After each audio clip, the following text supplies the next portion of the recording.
The high price of food might have you wondering what's going on at your country's farms, your county's farms. Can farmers do anything differently to make food cheaper? They say there's one thing that Congress can do, and that's allowing them to fix their own machines when they break. Our Washington correspondent Joe St. George looks at the right to repair debate and how it might play a role in bringing down the cost of food.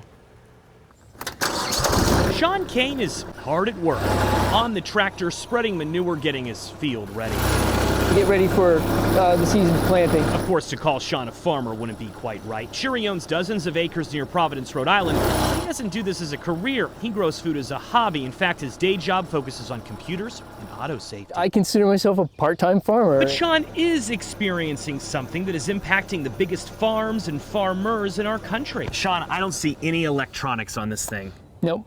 And you like it that way? I like it that way. You see, Sean doesn't want newer pieces of farm equipment because they're full of computer chips and software. Those machines, he says, have become too complicated and costly to repair. I know if someone goes down on it, I can fix it.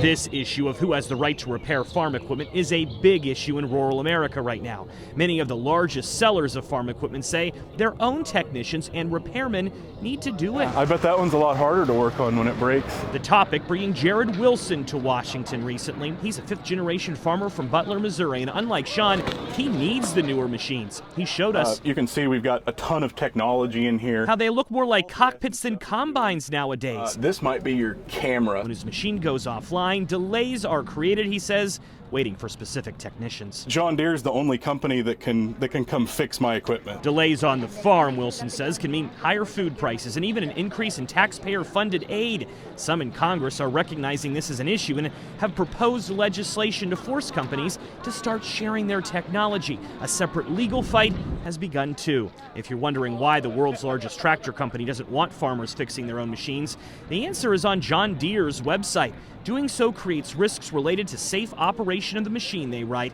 However, within the last few weeks, executives at John Deere announced a plan to start sharing more software information beginning in May. More access is expected next year. Back at Sean's farm, that's still not enough for him to go out and buy a new machine. You get into electronic stuff and you're getting into a different animal. In Seekonk, Massachusetts, I'm Joe St. George.